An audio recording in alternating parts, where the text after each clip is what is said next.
आधार और जो कुछ उत्पन्न हुआ था, है और होगा, उसका स्वामी था, है और होगा। था, है और होगा, ये तीनों बातें कही गई। तो हिरण्यगर्भः समवर्तदाग्रे, इस मंत्र का अभिप्राय बताते हुए महर्षि स्वामी दयानंद जी यहां पर बता रहे हैं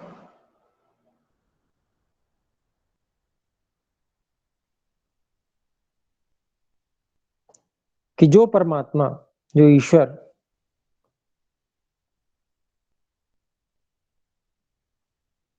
सभी सूर्य आदि तेज वाले जितने भी लोग हैं,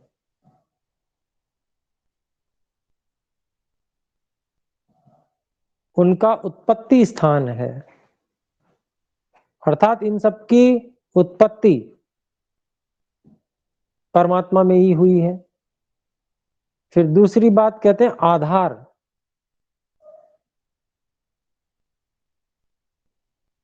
इन सब वस्तुओं का आधार वो भी परमात्मा ही है।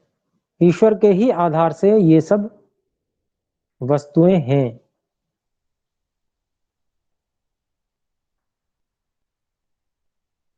सृष्टि का कण कण वो परमात्मा के आधार से है।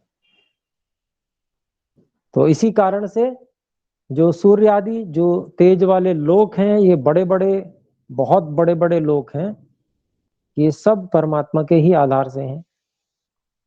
और जो कुछ उत्पन्न हुआ था, जो उत्पन्न हुआ है और आगे भी जो उत्पन्न होगा, उन सब चीजों का यह परमात्मा ही स्वामी है और होगा। पहले भी थे ईश्वर स्वामी, आज भी मालिक हैं और आगे भी हमेशा स्वामी रहेंगे। फिर आगे कहते हैं वह पृथ्वी से लेके सूर्य लोक पर्यंत सृष्टि को बना के धारण कर रहा है। उसी बात को फिर से दूसरे शब्दों में अभिव्यक्त किया है। तो यह परमात्मा या वह परमात्मा, दोनों शब्दों का प्रयोग किया जा सकता है परमात्मा के लिए, यह और वह, क्योंकि दूर से दूर भी परमात्मा है और निकटतम भी परमात्मा है। सर्व व्यापक होने के कारण से, सर्वत्र होने के कारण से यह वह सभी व्यवहार ईश्वर में पूरी तरह से घटित हो सकते हैं। तो वह पृथ्वी से लेके सूर्य पर्यंत, लोक पर्यंत सृष्टि को बना के, तो पृथ्वी जैसे दृढ़ है, कठोर है, भार वाली है, विशेष भार वाली है, तो इस प्रकार के कुछ लोग होते हैं। और कुछ लोग सूर्य के समान जो तेज वाले होते हैं, अत्यंत उष्ण, प्रकाशमान, अन्य लोगों को प्रकाश देने वाले। तो इस प्रकार के सभी प्रकार के लोग जितने भी हैं, उन सारी सृष्टि को यह परमात्मा ही बनाते हैं और धारण भी करते हैं। पहले भी बनाया था, अब भी कुछ न कुछ निर्माण निरंतर कर रहे हैं और धारण भी कर रहे हैं। अर्थात इस रूप में बनाए रख रहे हैं जिस रूप में यह संसार है, जिस रूप में यह हमें प्रतीत हो रहा है, जिस रूप में हमें यह दिख रहा है, इसको इसी रूप में बनाकर रखे हुए हैं अपनी शक्ति से यह परमात्मा। यही धारण करना हुआ। फिर आगे कहते हैं उस सुख स्वरूप परमात्मा ही की भक्ति जैसे हम करें वैसे तुम लोग भी करो। अर्थात जो ऋषि हैं, जो परमात्मा की आज्ञा का पालन सदा करने वाले हैं, सदा ईश्वर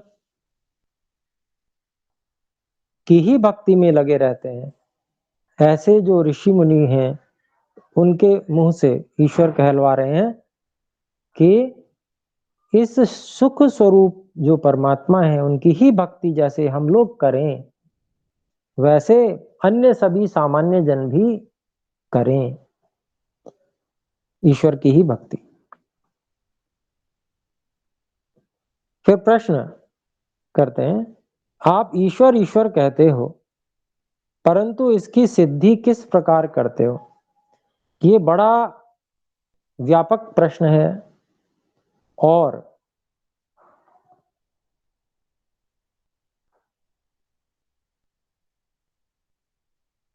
यह प्रश्न हम में से भी अधिकांश लोगों का हो सकता है, और जो लोग स्वाध्याय में तत्पर नहीं होते हैं, स्वाध्याय नहीं करते हैं, उनका तो यह प्रश्न हमेशा रहता ही रहता है। जो ईश्वर सर्वत्र व्यापक हैं और अपनी संपूर्ण समस्त वैज्ञानिक क्रियाओं से और धारण पोषण आदि कार्यों से सहजता पूर्वक वो सारे कार्य करते हैं, ईश्वर इतनी सहजता पूर्वक सारे कार्यों को करते हैं कि ये प्रतीति तक नहीं हो पाती कि वे कर रहे हैं, और इतने स्वाभाविक ढंग से होने के कारण से सामान्य व्यक्ति ये समझता है कि ये तो अपने आप हो रहे हैं, जबकि अपने आप तो कोई कार्य हो नहीं सकता है। करने वाला करता है तब कार्य होता है।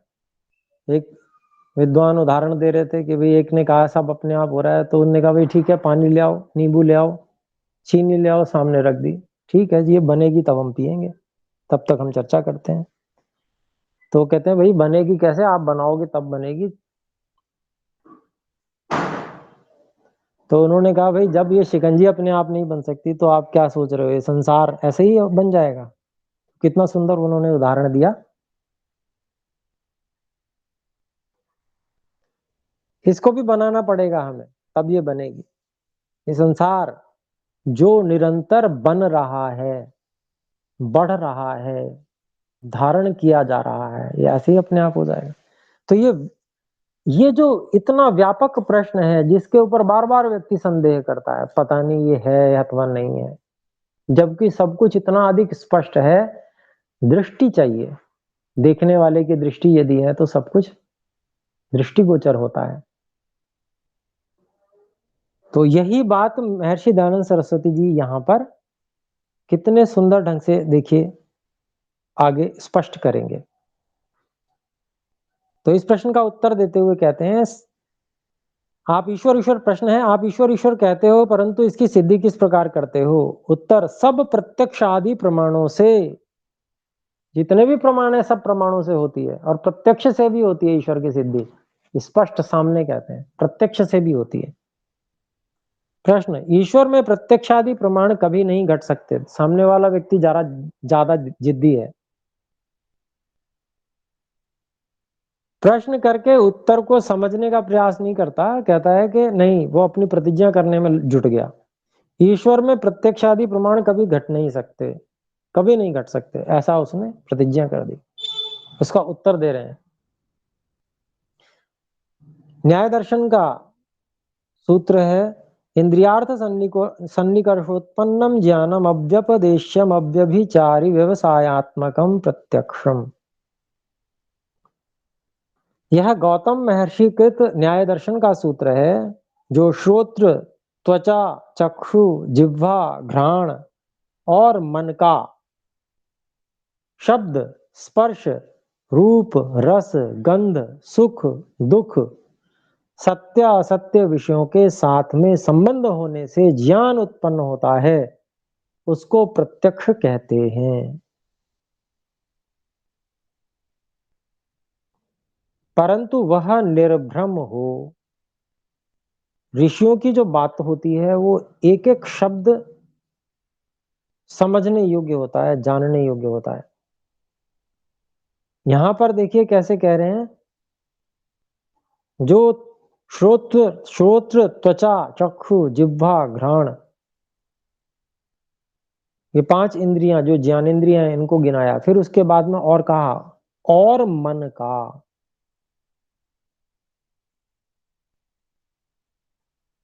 तो ये दोनों प्रकार से होता है मन का, इंद्रियों के माध्यम से भी होता है, मन से सीधे भी होता है।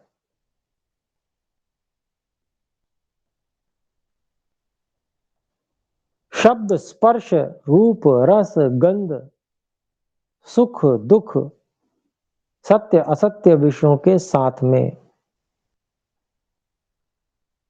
तो सभी प्रकार के विषय जो इंद्रियों के विषय हैं वो भी गिनाए,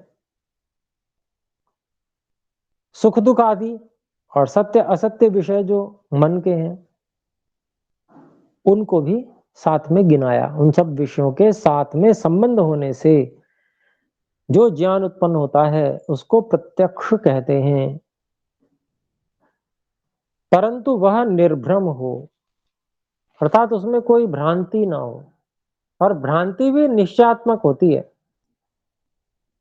संदेह जो है वह अनिश्चयात्मक होता है, वो दो ज्ञानों की ओर दौड़ लगाता है, कभी कहता है ऐसा है, कभी सोचता है ऐसा नहीं है, पता नहीं सही क्या है अथवा नहीं है, वो संदेह होता है। लेकिन यहां पर क्या है, भ्रम, भ्रम की बात कही है, परंतु वह निर्भ्रम हो अर्थात भ्रम रहित हो। अगर भ्रम हो गया और उल्टा ज्ञान हो गया, भ्रम क्या है, उल्टा ज्ञान है, विपरीत ज्ञान है, अगर विपरीत ज्ञान हो गया तो फिर वह प्रत्यक्ष नहीं है, ऐसा समझा जाएगा। आगे कहते हैं, अब विचारना चाहिए कि इंद्रियों और मन से गुणों का प्रत्यक्ष होता है, गुणी का नहीं। यह वाक्य भी समझने योग्य है। इंद्रियों और मन से गुणों का प्रत्यक्ष होता है, गुणी का नहीं। अभिप्राय यह है कि इंद्रियां जो सूचना, इंद्रियां और मन जो सूचना ग्रहण करते हैं किसी वस्तु की, वह उस वस्तु के गुण होते हैं। वस्तु सीधी आकर इंद्रियों और मन में नहीं घुस जाती, इसको ऐसे समझना चाहिए। तो प्रत्यक्ष उसी चीज का होगा जो संपर्क में आ रहे हैं। तो यद्यपि गुण और गुणी कोई अलग अलग वस्तु नहीं होते,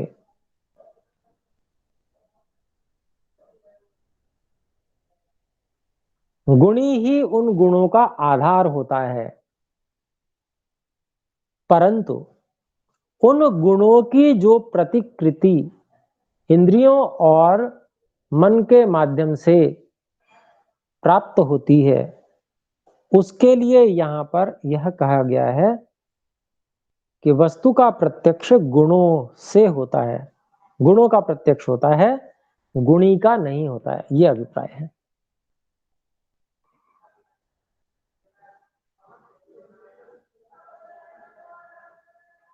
फिर आगे कहा, जैसे चारों त्वचा आदि इंद्रियों से स्पर्श रूप रस और गंध का ज्ञान होने से गुणी जो पृथ्वी उसका आत्मायुक्त मन से प्रत्यक्ष किया जाता है, क्योंकि गंध गुण जो है वो पृथ्वी का है, गंध का ज्ञान होने से गुणी जो पृथ्वी उसका आत्मायुक्त मन से प्रत्यक्ष किया जाता है।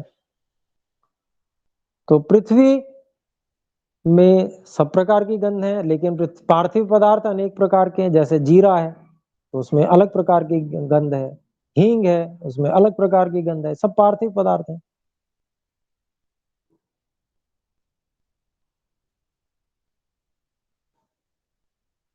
तो गंध का ज्ञान होने से गुणी जो,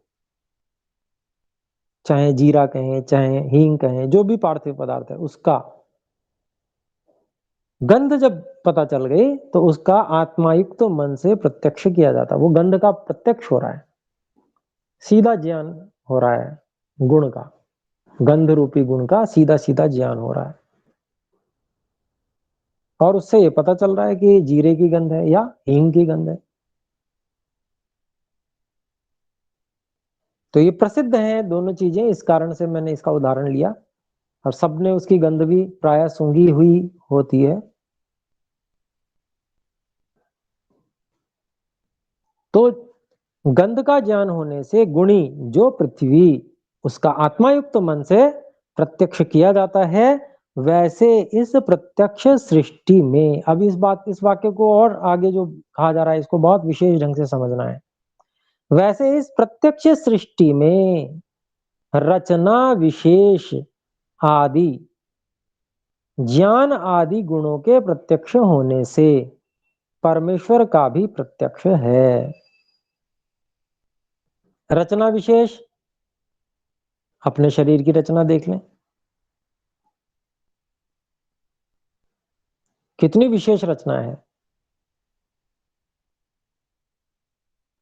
एक एक नस नाड़ी का बंधन, पूरी व्यवस्था, हर तरह से संपन्न व्यवस्था है, ये रचना विशेष है।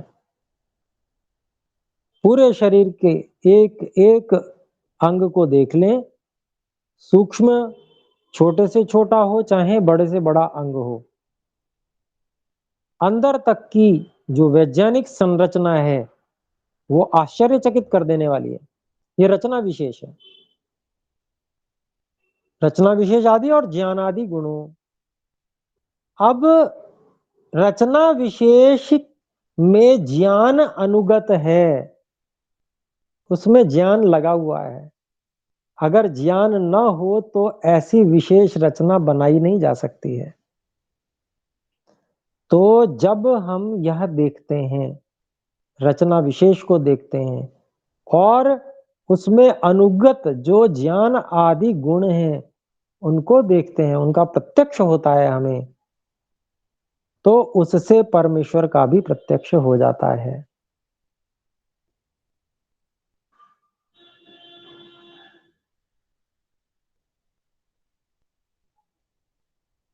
जैसे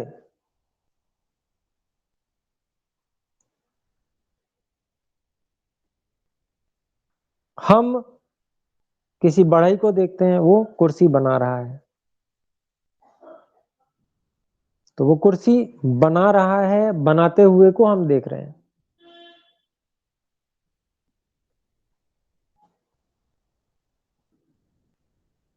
क्योंकि वहां पर रूप गुण भी उपलब्ध है, इसलिए हमें आंखों से भी वो दृष्टिगोचर हो रहा है, क्योंकि वहां रूप गुण भी है।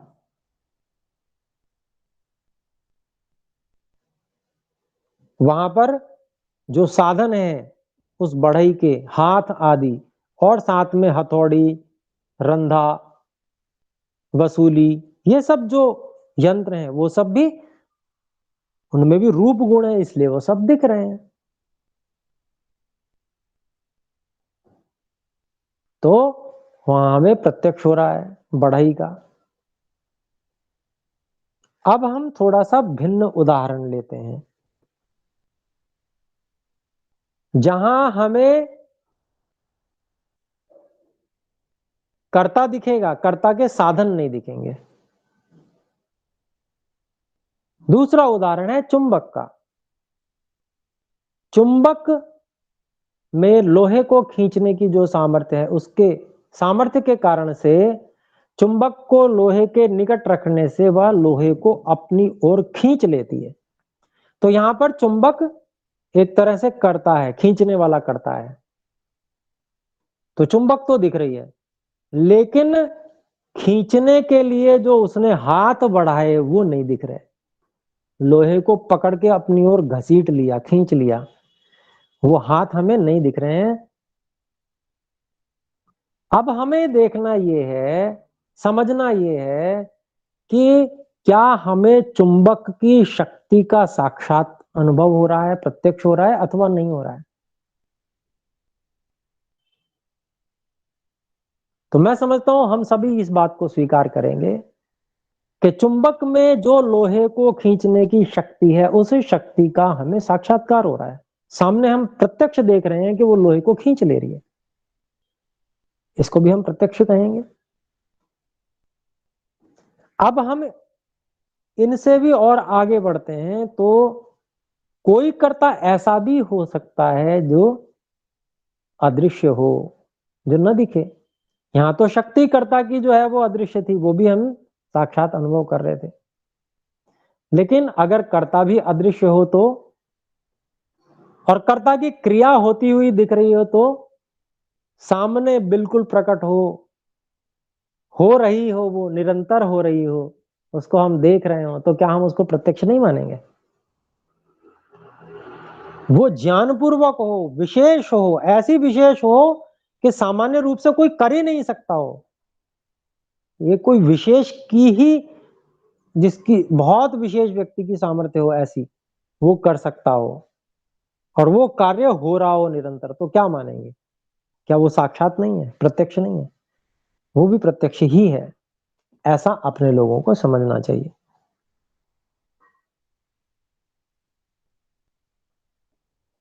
तो रचना विशेष और ज्ञान आदि गुणों के प्रत्यक्ष होने से परमेश्वर का भी प्रत्यक्ष है। तो यह प्रत्यक्ष तो थोड़ा सा बस हमको देखने का दृष्टिकोण और ध्यान देना है हर चीज पर, तो ये प्रत्यक्ष तो हर व्यक्ति कर सकता है, और है हम सबको।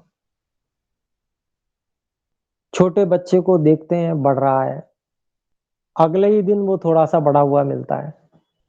वृक्ष देख रहे हैं, पेड़ पौधा, बीज बोया था, उसका अंकुर फूटता है। अनेक लोग तो कैमरा लगा देते हैं और उसके बाद में उसको स्पीड से देखते हैं, तो वो दिखता है साफ बढ़ता हुआ, बढ़ रहा है। क्या इतनी वैज्ञानिक रचना स्वयं हो सकती है, अपने आप हो सकती है क्या? अपने आप नहीं हो सकती। उसके पीछे छिपी हुई कर्ता और कर्ता की शक्ति, वो दोनों हमें साक्षात दिखनी चाहिए, समझ में आनी चाहिए। अगर नहीं हो रही है, अगर हमें समझ में नहीं आ रही है, तो करने वाले का दोष नहीं है, समझने वाले का दोष है। करने वाला तो कर रहा है, वो तो निरंतर कर रहा है। हम नहीं समझ पा रहे हैं तो हमारी समझ में कमी है, ऐसा समझना चाहिए। तो यहां पर इस बात को कहा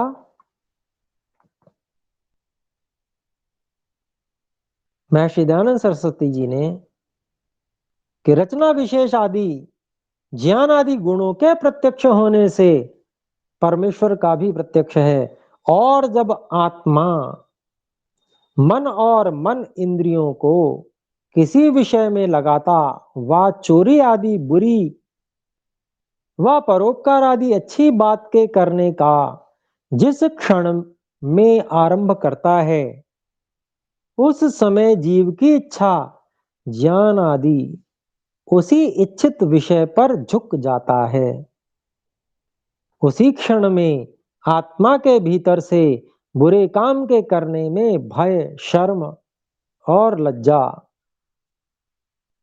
कहीं शंका पाठ है, भय, शंका और लज्जा, तथा अच्छे कामों के करने में अभय, निर्भयता कहीं पाठ है, निशंकता और आनंद उत्साह उठता है।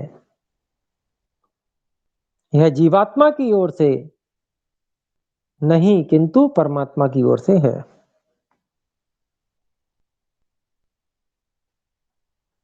इसको भी पहचानना आना चाहिए।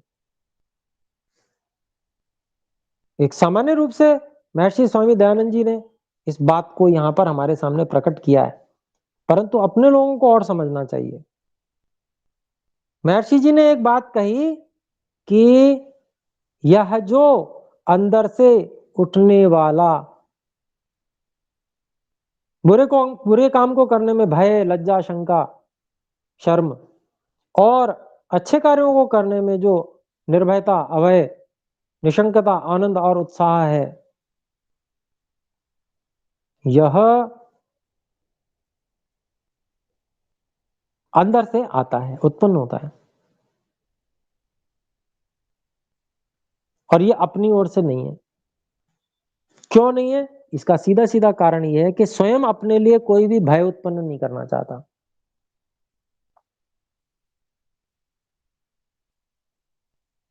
अपने आप को कमजोर महसूस कराना कोई नहीं चाहता है। शर्म का अनुभव कोई करना नहीं चाहता है स्वयं के लिए। कोई भी ऐसा नहीं चाहता कि वो शंकित रहे, वो निर्णय की स्थिति में रहे। हर व्यक्ति यही चाहता है और उसके लिए ही प्रयास करता रहता है हमेशा, सभी शंकाओं को निर्मूल करने के लिए कोशिश रहती है, प्रयास रहता है उसका। तो इसलिए स्वयं के लिए ऐसा कोई भी उत्पन्न नहीं करेगा, स्वयं अपने लिए कोई उत्पन्न नहीं कर सकता। यह परमात्मा की ओर से ही होता है। ठीक इसी प्रकार से हर व्यक्ति सदा आनंदित उत्साहित रहना चाहता है, पर हर समय रह ही नहीं पाता, चाहते हुए भी नहीं रह पा रहा।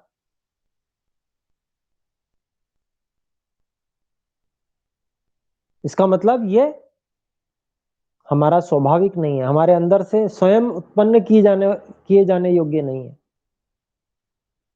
यह तो हम जब उत्तम कार्य का निर्णय अंदर से करते हैं, उसी समय में परमात्मा की ओर से हमें ये संकेत मिलते हैं कि बहुत अच्छा, शाबाश, करो, बहुत बढ़िया, ऐसा उत्साह आता है अंदर से, बहुत अच्छा कार्य कर रहे हो आप।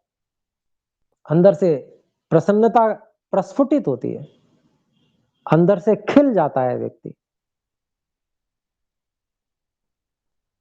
तो यह ईश्वर की ओर से है, उसको पहचानना चाहिए। और जो हमारी अंतर आत्मा से परमात्मा स्वयं इस प्रेरणा को करने वाले हैं, उनको धन्यवाद करना चाहिए। और यह साक्षात्कार भी हर व्यक्ति कर सकता है और करता है। तो कितनी सुंदर बात महर्षि जी ने बताई कि प्रत्यक्ष प्रमाण से ईश्वर सिद्ध है। आगे कहते हैं, और जब जीवात्मा शुद्ध होके परमात्मा का विचार करने में तत्पर रहता है, उसको उसी समय दोनों प्रत्यक्ष होते हैं।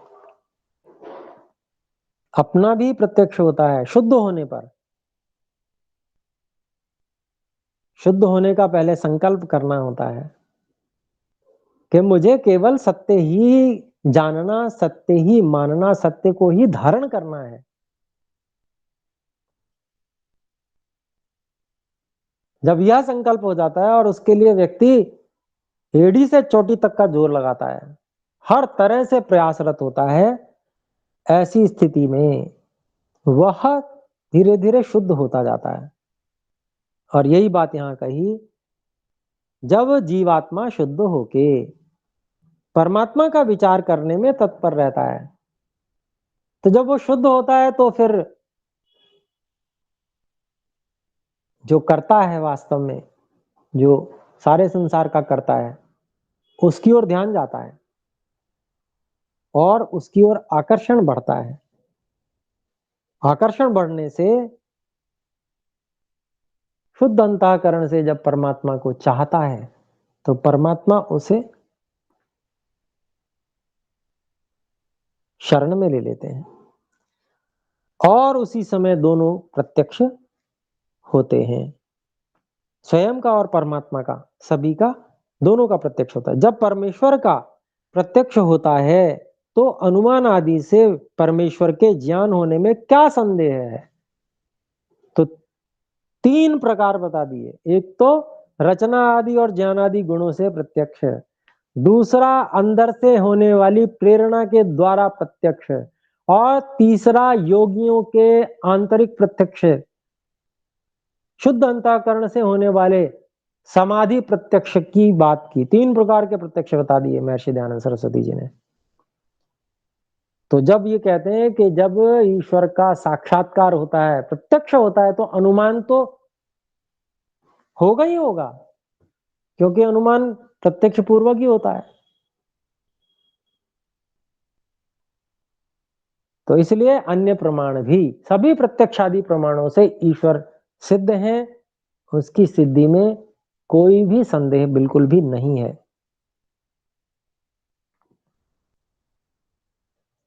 फिर आगे, जब परमेश्वर का प्रत्यक्ष होता है तो अनुमान आदि से परमेश्वर के ज्ञान होने में क्या संदेह है, क्योंकि कार्य को देख के कारण का अनुमान होता है।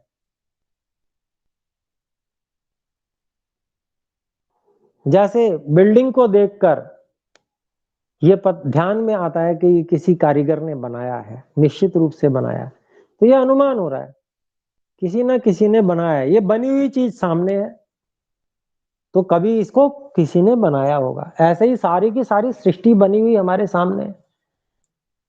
सूर्य है, चंद्रमा है, तारे हैं, पृथ्वी है, वृक्ष, वनस्पतियां, औषधियां, सारी की सारी मनुष्यों के शरीर हैं, ये बने बनाए सामने हैं, दिख रहे हैं।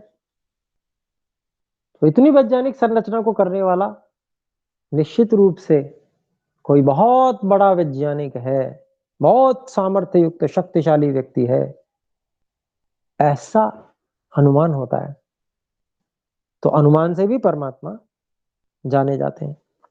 फिर आगे प्रश्न, ईश्वर व्यापक है व किसी देश विशेष में रहता है? उत्तर, व्यापक है। ये जो व्यापकता है ना, सामान्य व्यक्ति को पल्ले नहीं पड़ती, समझ में नहीं आती, घुसती नहीं दिमाग में। ये हो कैसे सकता है, कैसे संभव है? उसका कारण पता है क्या है? उसका कारण यह है कि हम ईश्वर को अपने जैसा ही समझते हैं।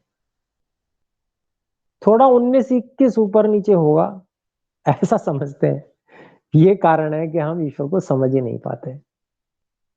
वो ऐसे ही समझते हैं, 2 हाथ 2 पैर वाला, एक सिर वाला।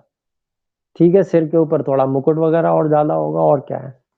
हमारे 2 हाथ हैं तो साथ में उनके धनुष बाण होगा ऐसा समझते हैं, या चक्र सुदर्शन होगा ऐसा समझते हैं। तो ऐसे स्वरूप वाला हम समझते हैं। इसलिए जब हम स्वरूप ही गलत समझ रहे हैं तो हम उसको व्यापक कैसे समझ पाएंगे, बताइए। व्यापक तो वो जो हर जगह है, इस समय भी है। उसको उसी स्वरूप में समझने से ही उनकी व्यापकता हमें समझ में आ सकती है। उसका उत्तर देखते हैं। ईश्वर व्यापक, प्रश्न है ईश्वर व्यापक है या किसी देश विशेष में रहता है? उत्तर, व्यापक है, क्योंकि जो एक देश में रहता तो सर्वांतरयामी, सर्वज्ञ, सर्वनियंता, सबका सृष्टा, सबका धर्ता और प्रलय करता नहीं हो सकता। एक एक बात समझने होगा, एक एक शब्द इस पंक्ति का। उत्तर दिया, व्यापक है ईश्वर। क्यों व्यापक है? क्योंकि जो एक देश में रहता, तो एक देश में रहने वाले की क्या कहानी है वो सुन लीजिए। जो एक देश में रहता तो सर्वांतरयामी, सबका अंदर से नियंत्रण करने वाला कैसे हो जाता? यम उपरमे धातु से यामी शब्द सिद्ध होता है। अंतर्यामी, अंदर से जो सबका नियंत्रण करने वाला है, जो हर प्राणी के अंदर से उसका नियंत्रण करने वाला है, वो कैसे हो जाएगा एक देश में रहने वाला?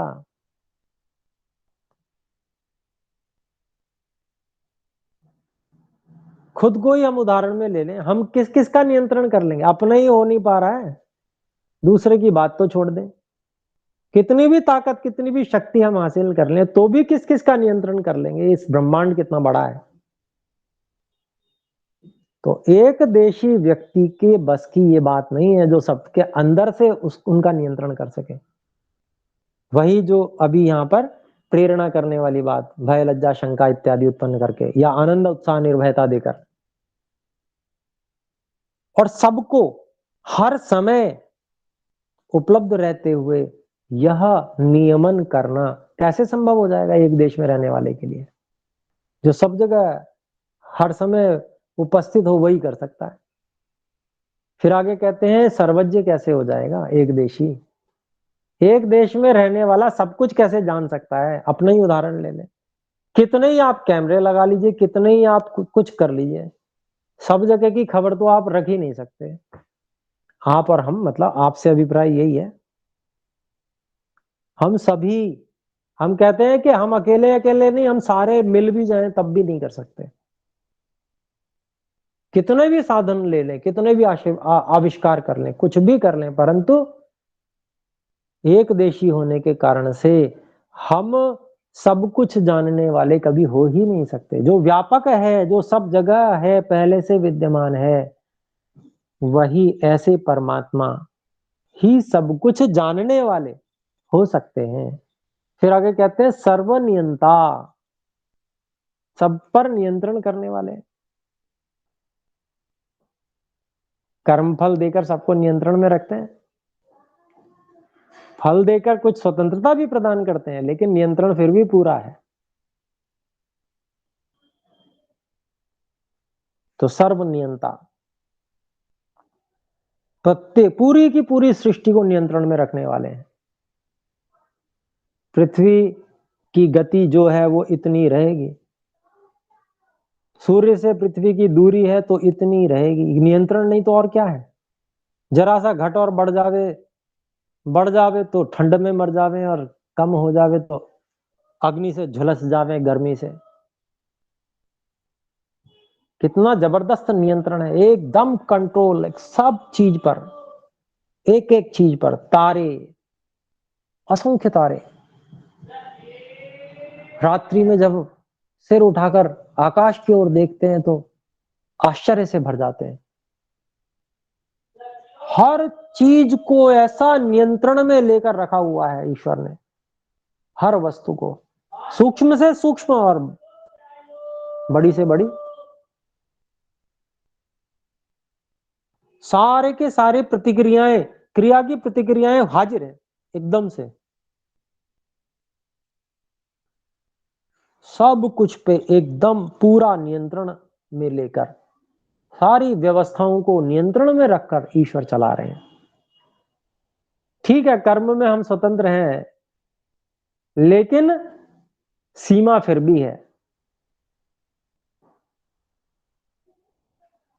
यही नियंत्रण है। फिर कहते हैं सबका सृष्टा। कैसे हो सकता है एक देशी व्यक्ति, कैसे हो जाएगा सबका सृष्टा? कोई लॉजिक तो लगाइए, कोई बुद्धि तो लगाइए। शरीरधारी को हमने ईश्वर मान लिया, सबका सृष्टा कैसे हो जाएगा? क्या तरीका है ये तो बताएं, कोई बता सकता हो तो बताएं भाई। एक जगह पे रहने वाला सब कुछ को बनाने वाला कैसे हो सकता है, कैसे संभव है? सब कुछ बनाने वाला तो जहां जहां बनाने की क्रिया हो रही है वहां उपलब्ध होना चाहिए, सब जगह होना चाहिए। और वो बनने की क्रिया एक जगह थोड़ी हो रही है, सारे के सारे ब्रह्मांड में। वो ब्रह्मांड भी कोई छोटा मोटा थोड़ी है। कहां हम हाथ पैर वाले परमात्मा की कल्पना करते हैं, कितने लोग करते हैं हम में से। तो वो बुद्धिगम्य नहीं है। थोड़ा सा हमको खोलना पड़ेगा, बुद्धि को समझने के लिए विचार करना पड़ेगा। तो सबका सृष्टा कैसे हो सकता है एक देशी व्यक्ति? जो सर्वत्र जिसकी शक्ति विद्यमान है, जो परमाणुओं को अपनी शक्ति से जहां जैसा व्यवस्थित करना चाहे वैसे व्यवस्थित कर दे, ऐसी महान शक्ति सारे ब्रह्मांड के परमाणुओं को व्यवस्थित करके उसका सृजन करती है, उसको बनाती है। वो है सबका सृष्टा। ये है सबका सृष्टा जो यहां भी है, जो सर्वत्र व्यापक है, जिसकी अनंत शक्ति सर्वत्र व्यापक है, वही सबका सृष्टा, सबको बनाने वाला हो सकता है। फिर कहते हैं आगे सबका धर्ता। ये भी बड़ा विशेष गुण है। जब सारे गुण समझ में ना आवे तो ये तो आएगा ही आएगा। धारण कैसे हो जाएगा? सब कुछ अपने अपने स्वरूप में धारण है, सब कुछ है।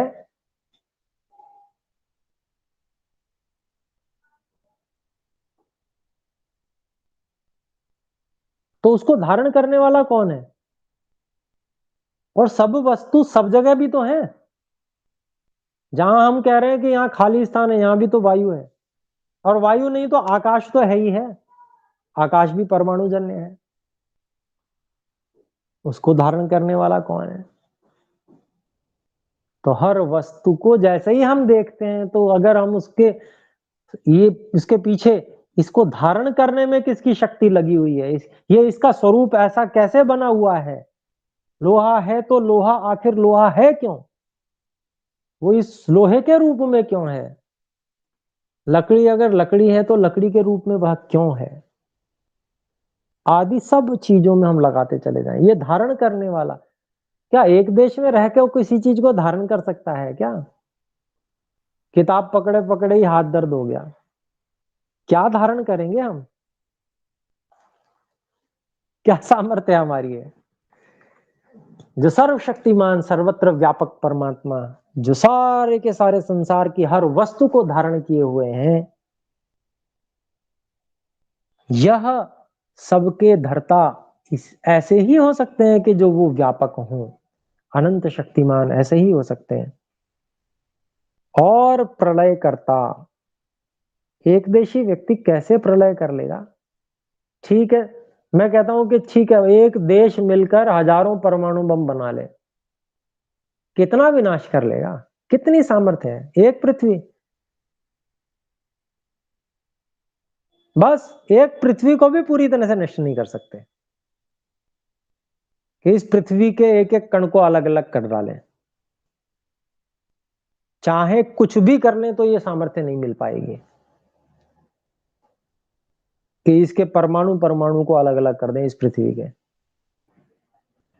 ठीक है, विनाश कर सकते हैं, बहुत बड़ा विनाश कर सकते हैं, इसमें कोई संदेह नहीं है, कर्म की स्वतंत्रता है, परंतु फिर भी सीमा है। एक देशी व्यक्ति सीमित है, बहुत कम शक्ति वाला है। और जब प्रलय करने वाले परमात्मा जो सर्वत्र व्यापक हैं, वो परमाणुओं को जैसे व्यवस्थित किया था उसी तरह से उनकी व्यवस्था को वापस कर देते हैं, उनको बिल्कुल अलग अलग, उन परमाणुओं को अलग अलग कर देते हैं। जो शक्ति संयोजन में लगा रखी थी, उसी सहज शक्ति को उनके वियोजन में लगा देते हैं, उनको वियुक्त कर देते हैं, अलग अलग कर देते हैं। यही प्रलय है। परमाणु अलग अलग हो जाएं, ये सब चीजें जो दिखने वाली हैं ये अदृश्य हो जाएंगी, इसी को प्रलय कहते हैं। वो प्रलय के लिए हम क्या क्या सोचते हैं, जल भर जाएगा सब में जी, आंधी तूफान आएगा जी। ठीक है, ये सब प्राकृतिक घटनाएं हैं, इससे बहुत बड़ा विनाश होता है। पर प्रलय जो जिसको वास्तव में प्रलय कहते हैं, वो प्रलय तो है कि वहां फिर कुछ रहता ही नहीं है, कुछ नहीं दिखने योग्य होता है, हर परमाणु विघटित हो जाता है, सब कुछ अदृश्य हो जाता है, सारे सारे परमाणु भिन्न भिन्न अलग अलग हो जाते हैं। जैसे फर्श पर हमें धूल दिख नहीं रही है और हम थोड़ा सा कपड़े से उसको इकट्ठा करना शुरू करें, तो थोड़ी सी धूल चाहे कितना ही साफ किया हो, थोड़ी सा कुछ ना कुछ मिल ही जाएगा, इकट्ठा हो ही जाएगा।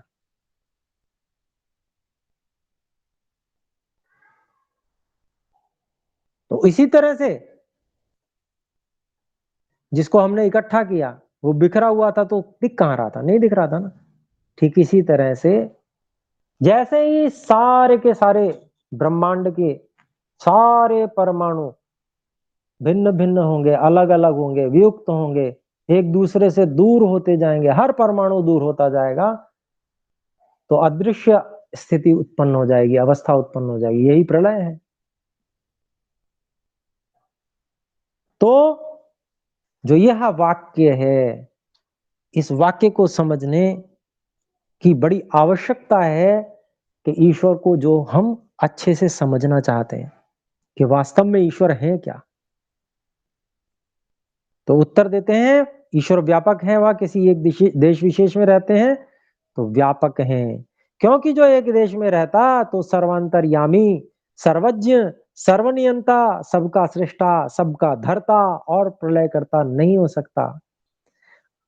और अगली बात बहुत विशेष, इन सब कार्यों को जितनों को जिनकी मैंने अभी थोड़ा सा प्रयास किया वर्णन करने का, यद्यपि इसका कोई वर्णन करने की कोई सीमा नहीं है, इसीलिए ईश्वर अनुपम है, उनकी कोई उपमा ही नहीं है। ऐसे हैं कि शब्द जो है वो कितना ही व्यक्ति आगे बढ़ जाए विद्या के क्षेत्र में, कितना ही बड़ा विद्वान हो जाए, शब्द निश्चित रूप से कम पड़ जाने वाले हैं परमात्मा के वर्णन में। लेकिन फिर भी ये विषय ऐसा है जिसको जानना बहुत आवश्यक है। जितना हो सके उतना ही जान सके, उसी से हमारा कल्याण हो जाएगा। तो जो आगे हेतु दिया गया है वो इन सब के लिए काम करता है। क्या? अप्राप्त देश में कर्ता की क्रिया का असंभव है। कर्ता जब तक उस देश को प्राप्त नहीं होता तब तक वहां क्रिया कैसे करेगा? यह हो सकता है कि साधन के द्वारा कर्ता किसी देश को प्राप्त कर ले, एक देशी व्यक्ति, परंतु सब देशों को कैसे प्राप्त करेगा? ऐसे कैसे साधन बन जाएंगे? कितने साधन लगाएगा? तो इसलिए एक देशी व्यक्ति सभी देशों को प्राप्त होने में कभी समर्थ हो ही नहीं सकता, चाहे कितने ही साधन जुटा ले। इसलिए जो जो कार्य जहां जहां इतने सारे सारे ब्रह्मांड में हो रहे हैं, इन सब कार्यों को करने के लिए उन देशों में कर्ता की प्राप्ति होना आवश्यक है, वहां पर उपस्थित उपलब्धि होना आवश्यक है। और इसी बात को ये कहा कि अप्राप्त देश में कर्ता की क्रिया का असंभव है। इसलिए एक देशी व्यक्ति कभी भी ईश्वर नहीं हो सकता, ईश्वर तो व्यापक ही है।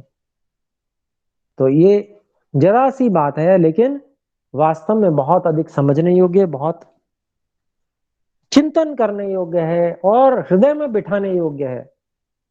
ईश्वर का सही स्वरूप यदि हम जान जाते हैं, समझते हैं, तो हम ईश्वर के साथ में सही सही व्यवहार कर पाएंगे। ईश्वर से जिस मात्रा में हमें प्रभावित रहना चाहिए उस मात्रा में प्रभावित हो सकते हैं, नहीं तो हम संसार की चीजों से ही प्रभावित होते रहेंगे। उसके पीछे कौन है, उसके उन वस्तुओं उन चीजों के होने में कौन है, इस बात को कभी समझ ही नहीं पाएंगे। और यही हो रहा है सब जगह। ईश्वर को ईश्वर के रूप में, जैसे परमात्मा जैसे ईश्वर हैं, आज संसार में लोग ईश्वर को स्वीकार करने के लिए तैयार नहीं है। कितनी बड़ी विडंबना है और कितने शोक का उनके लिए विषय है कि ईश्वर जिसको जानकर सब कुछ मिल जाता है, उसको जानने के लिए न्यूनतम प्रयास, यानी कि कम से कम, यानी कि ऐसा कहें कि बिल्कुल प्रयास नहीं, हमें जरूरत ही नहीं है जानने की, ऐसा लोग मानते समझते हैं। हमें क्या जरूरत है? अगर ईश्वर ने जो देना तो दे ही तो दिया, और वो दिए जा रहे हैं लगातार, अगर दे रहे हैं तो है, नहीं है इससे हमें क्या लेना देना, हमें क्या मतलब, ऐसे सोचने वाले लोग हैं। इसको कृतज्ञता ना कहें तो और क्या कहेंगे बताइए? देने वाला दे रहा है, सब कुछ दे रहा है, हर तरह से दे रहा है, लुटा के दे रहा है, और उसको मानने, उसको समझने, उससे ही हम इनकार कर दें, कितनी बड़ी कृतज्ञता की बात है। तो आइए अपने सब लोगों को मिलकर बाकी संसार के लोगों को, और स्वयं को भी, पहले पहले स्वयं को इस कृतज्ञता रूपी पाप से बचाना है। कृतज्ञता से बड़ा संसार में और कोई पाप नहीं होता। महर्षि दयानंद सरस्वती इस बात को भी आगे कहते हैं, कृतज्ञता से बड़ा और कोई पाप नहीं होता इस संसार में, सबसे बड़ा पाप है। तो इस महापाप से स्वयं भी बचें और अन्यों को भी बचावें, इसके लिए अपने लोगों को कार्य करना होगा, सत्य का प्रचार करना होगा, लोगों को बताना होगा, लोगों से मिलना होगा, उनको विभिन्न प्रयासों से, अलग अलग मार्गों से, अलग अलग उत्तम मार्गों से, उसमें कोई दुष्ट मार्ग नहीं होना चाहिए, सेवा के माध्यम से, प्रेम से, किसी और तरह से भी भले ही, उनको कि वो सुन लें, सत्य को एक बार समझ लें, समझने का प्रयास कर लें, एक बार पढ़ लें, एक बार किसी तरह से इस सत्य को, जिससे उनके अंदर जो संस्कार जन्म जन्मांतर से उत्तम संस्कार हैं वो जागृत हो जाएं और वह परमात्मा के प्रति कृतज्ञता को समझ पाए, ईश्वर के सच्चे स्वरूप को समझ पाए। इसके लिए अपने सब लोगों को मिलकर भी प्रयास करना चाहिए। तो आगे कहते हैं, देखिए प्रश्न है आगे, परमेश्वर दयालु है और न्यायकारी है वा नहीं। अब जो ये सामने वाला व्यक्ति है ना, बड़ा चतुर है और स्वामी दयानंद जी को घेर लेना चाहता है, और जो ऋषि महर्षि लोग होते हैं वो सबके प्रति बड़े दयालु होते हैं। तो देखिए कितने सुंदर ढंग से उत्तर देते हैं, परमेश्वर दयालु है और न्यायकारी है वा नहीं है। उत्तर देते हैं हाँ है। प्रश्न करता है, ये दोनों गुण परस्पर विरुद्ध हैं, जो न्याय करे तो दया और दया करे तो न्याय छूट जाए, क्योंकि न्याय उसको कहते हैं कि जो कर्मों के अनुसार ना अधिक ना न्यून सुख दुख पहुंचाना, और दया उसको कहते हैं कि जो अपराधी को बिना दंड दिए छोड़ देना। तो ये अपनी अपनी परिभाषाएं कर दी उन्होंने कि भाई हम तो इस परिभाषा को मानते हैं, तो अभी इनका सुधार करना पड़ेगा परिभाषाओं का। तो आइए देखिए उत्तर देते हैं महर्षि दयानंद जी। उत्तर, न्याय और दया का नाम मात्र ही भेद है, क्योंकि जो न्याय से प्रयोजन सिद्ध होता है वही दया से दंड देने का प्रयोजन है, कि मनुष्य अपराध करने से बंध होकर दुखों को प्राप्त न हो, वही दया कहती है। जो पराये दुखों को छुड़ाना, और जैसा अर्थ दया और न्याय का तुमने किया वह ठीक नहीं, क्योंकि जिसने जैसा जितना बुरा कर्म किया हो उसको उतना वैसा ही दंड देना चाहिए, उसी का नाम न्याय है। और जो अपराधी को दंड न दिया जाए तो दया का नाश हो जाए, क्योंकि एक अपराधी डाकू को छोड़ देने से सहस्त्रों धर्मात्मा पुरुषों को दुख देना है। जब एक को छोड़ने से सहस्त्रों मनुष्यों को दुख प्राप्त होता है, वह दया किस प्रकार हो सकती है। दया वही है कि उस डाकू को कारागार में रखकर पाप करने से बचाना। अब ये पाप करने से जो बचाना है ना, ये भी उस पर दया है, क्योंकि पाप का तो भयानक दंड है, उस फल रूप दंड से भी बचाया जाएगा उससे।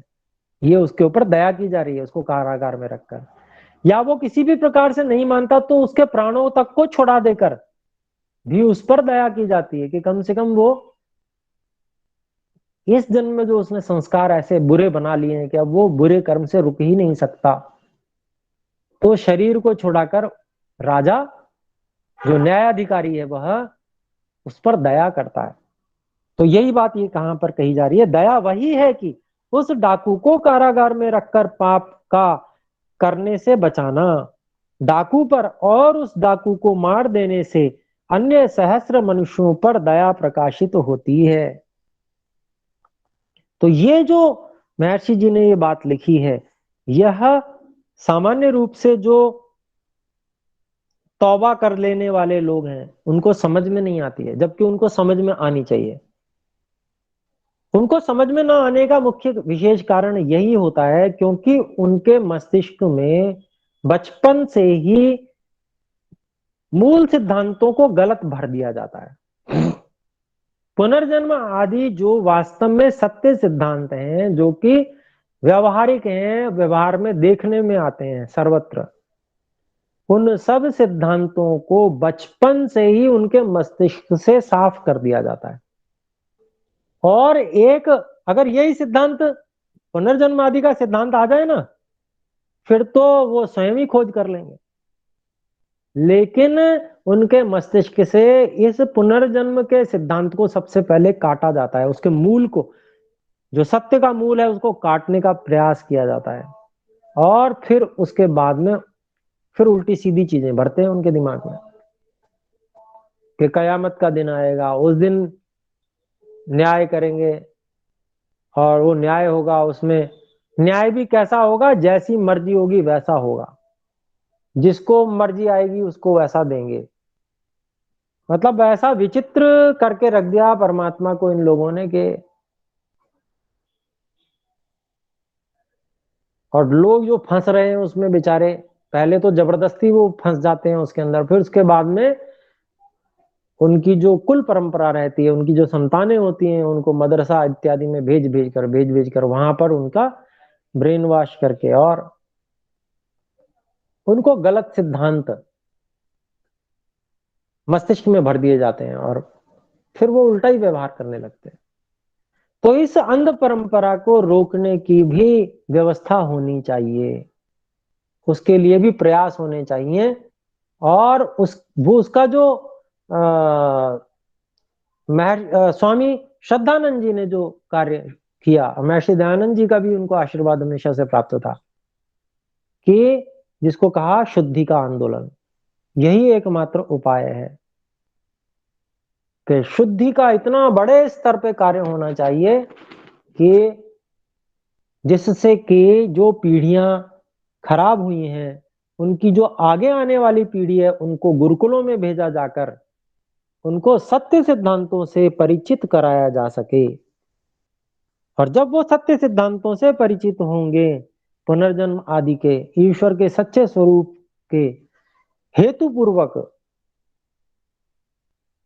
बुद्धि पूर्वक, कारण पूर्वक सब चीजों को वो समझ जाएंगे, फिर उनको विपरीत सिद्धांतों में डालने के सामर्थ्य किसी में नहीं रह पाएगा। इसीलिए तो कहते हैं सत्यार्थ प्रकाश को जो पढ़ लेता है, पूर्वाग्रहों से रहित होकर जो पढ़ लेता है, फिर उसको कोई व्यक्ति सत्य के मार्ग से हटा नहीं सकता। महर्षि दयानंद सरस्वती जी ने यह जो ग्रंथ है, यह अमर ग्रंथ इसीलिए बनाया कि वे, शरीर तो वो जानते थे नश्वर है, कभी भी नष्ट हो जाएगा, परंतु एक ऐसी चीज, ऐसा निर्देश, ऐसी प्रेरणा वो सत्यार्थ प्रकाश के माध्यम से कर गए जो अमर है, और जो हमको निरंतर ऊर्जा प्रदान करती है। ऐसा उत्साह प्रदान करते हैं महर्षि दयानंद सरस्वती जी के वचन, जो ईश्वर की भावना से प्रेरित होकर यहाँ पर लिखे गए हैं और वो हम तक पहुंच रहे हैं। इसमें और आगे प्रश्न उत्तर का कार्यक्रम इसमें आगे चलेगा। अगला प्रश्न है फिर दया और न्याय दो शब्द क्यों हुए इत्यादि, इसको हम अगली बार पढ़ेंगे। अभी हमारा समय पूरा हो गया है। हम में से कोई कोई शंका करना चाहते हैं तो पूछ सकते हैं। ओम आचार्य जी। जी कहें। जी आचार्य जी, जैसे इसमें बताया गया है कि हम सब की जाति मनुष्य है, लेकिन कहीं पर जैसे चमार जाति, भंगी जाति भी लिखा गया है।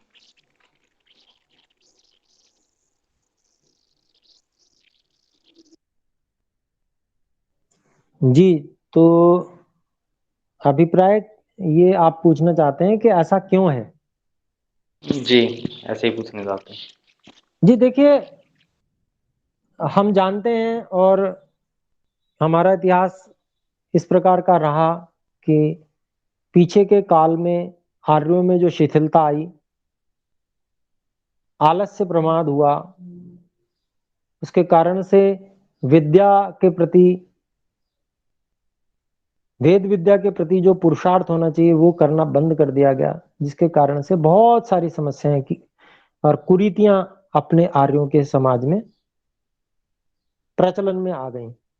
और उसका कारण हम सब लोग ही कहीं ना कहीं रहे हैं पूर्व जन्मों में, ऐसा अपने लोगों को समझना चाहिए। हमारे साथ में क्या है, हम लोग क्या समझते हैं अपने आप को कि हम तो बिल्कुल ओके, ऑल राइट, हम बिल्कुल ठीक हैं, हमने कुछ नहीं किया, हम बिल्कुल निर्दोष हैं।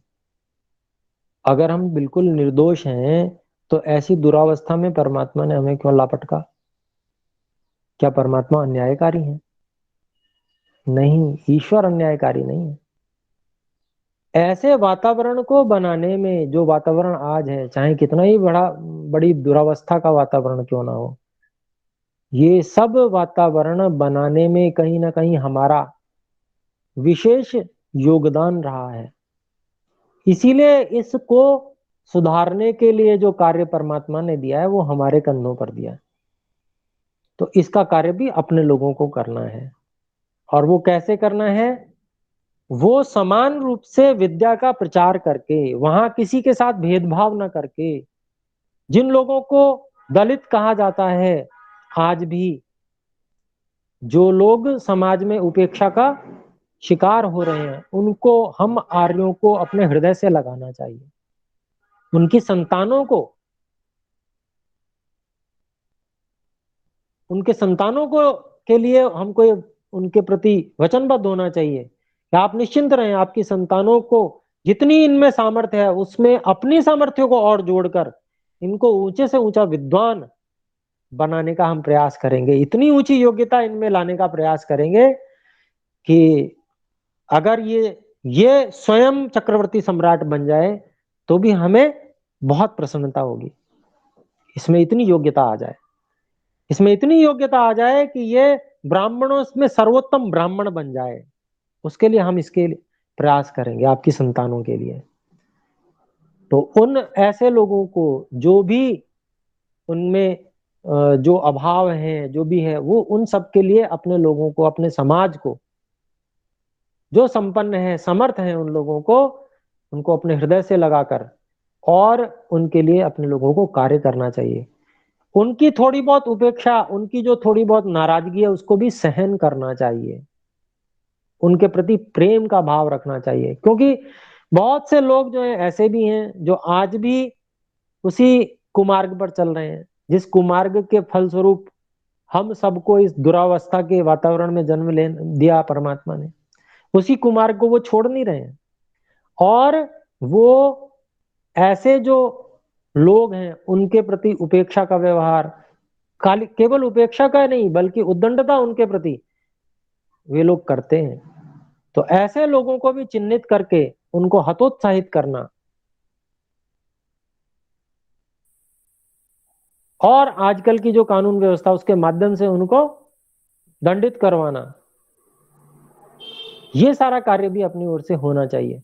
तो ऐसे जो पिछड़े हुए, हमसे बिछड़े हुए जो लोग हैं, ये सब अपने बंधु हैं, हमारे ही भाई हैं। और इनके प्रति हमारे मन में बहुत प्रेम होना चाहिए। और जितना भी उनका सामर्थ्य अभी है और उसके अनुसार उनको उनको भी ईश्वर पुत्र मानकर, अपने जैसा ही मानकर अपने कार्यों में लगाना चाहिए। और इस प्रकार से व्यवस्था करने का अपने लोगों को प्रयास करना चाहिए। गुरुकुल क्रांति इसके लिए प्रतिबद्ध है कि समाज के सभी वर्गों से जो भी विद्यार्थी आए उनको समान व्यवस्था मिले। इसके लिए आगे भविष्य में जैसे ही हम लोगों के पास में उत्तम व्यक्ति होंगे, समर्पित व्यक्ति होंगे, तो हम इस कार्य को बड़ी मात्रा में प्रारंभ करने का प्रयास करेंगे। सबसे बड़ी बात यह है कि जो उत्तम व्यक्ति हैं उनमें समर्पण की भावना होनी चाहिए। वो समर्पित हो परमात्मा ईश्वर के कार्यों के प्रति, ईश्वर का आदेश मानकर जो इन कार्यों को करें जिससे समाज में सुंदर व्यवस्था बने। उसके लिए समय लगाने की बात सबसे बड़ी बात है। स्वयं को विद्वान बनाना, ये इसके लिए भी प्रयासरत होना अनिवार्य है। अनेक लोग हैं जो कहते हैं जी हम कार्य करने के लिए तैयार हैं, पर वो विद्वान नहीं है। अब विद्वान नहीं है, विद्या पढ़ने के लिए वो आगे तत्पर भी नहीं है। अब जब वो विद्या पढ़ने के लिए तत्पर नहीं है तो वो निर्णय कैसे लेंगे? कुछ लोग तो कम से कम इतने ऐसे होने चाहिए जो बहुत सारे लोगों को निर्देशित कर सकें। अभी तो हमारी संख्या बहुत कम है। तो अपने आप को इस स्तर पर लाके खड़ा करना कि हम ईश्वर के अनुशासन में अब चलने योग्य हो गए हैं, ऋषियों के अनुशासन में चलने के योग्य हो गए हैं, अपने प्रति कठोर हैं, अन्यों के प्रति उदार हैं। ऐसे लोगों की संरचना, ऐसे लोगों का निर्माण आज सबसे पहले आवश्यक है। ऐसे लोग जब निर्मित हो जाएंगे तो कार्य आगे बढ़ेगा। केवल उपदेशकों से काम चलने वाला नहीं है। तो उपदेशक भी आवश्यक है, लेकिन जब व्यवहार कुशल, समर्पित परमात्मा के प्रति, पर ईश्वर के कार्यों के प्रति, ऋषियों के कार्यों के प्रति पूर्ण रूप से समर्पित, व्यवहार कुशल, उत्तम व्यवहार वाले सब जो ये कार्य है, पठन पाठन का कार्य है, समाज को एक रूपता समाज में लाने का प्रयास है, सबको अपना परिवार के रूप में अपने समझने वाले, सबके प्रति प्रेम का भाव रखने वाले, ऐसे जो लोग हैं, उपदेशक होने के साथ साथ ये सारे गुण भी जब होंगे तो ये सारी की सारी विसंगतियां दूर की जा सकती हैं।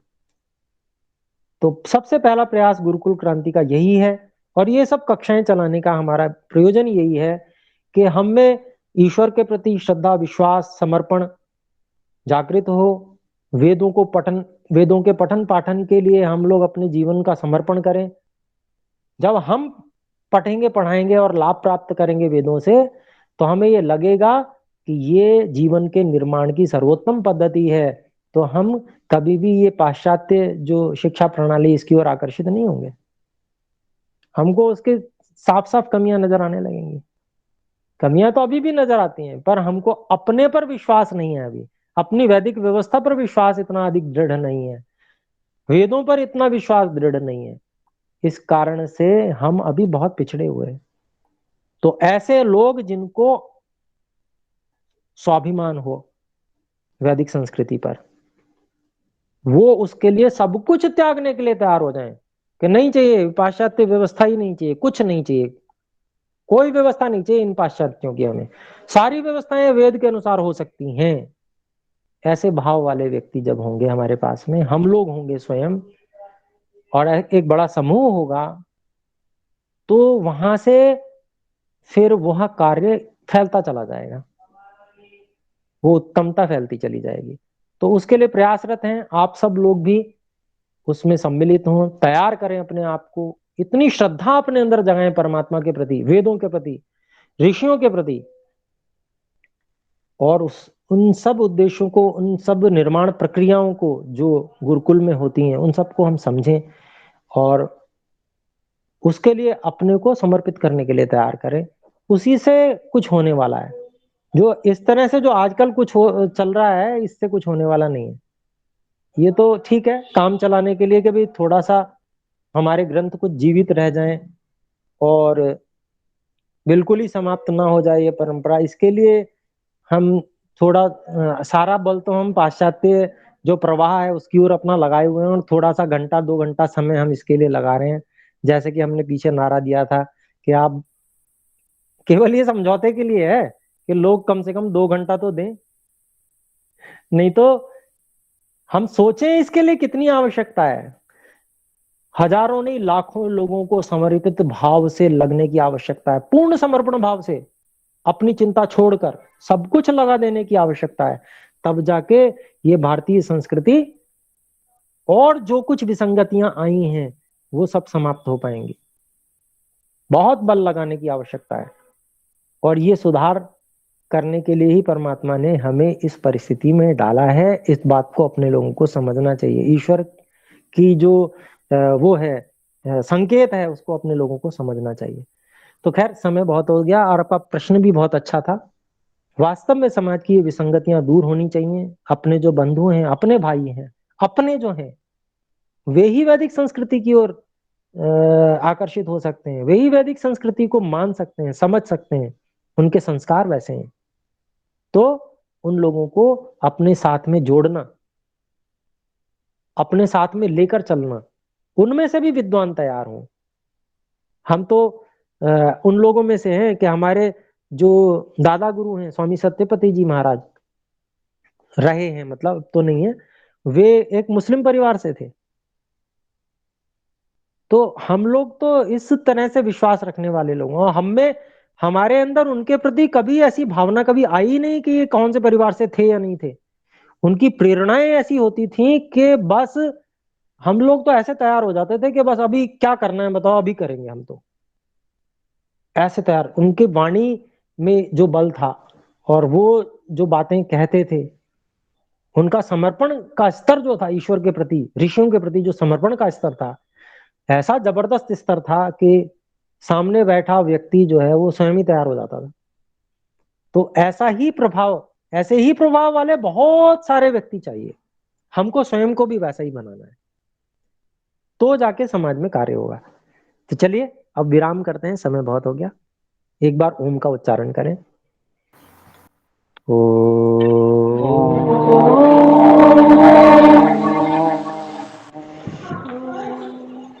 सभी को सादर नमस्ते।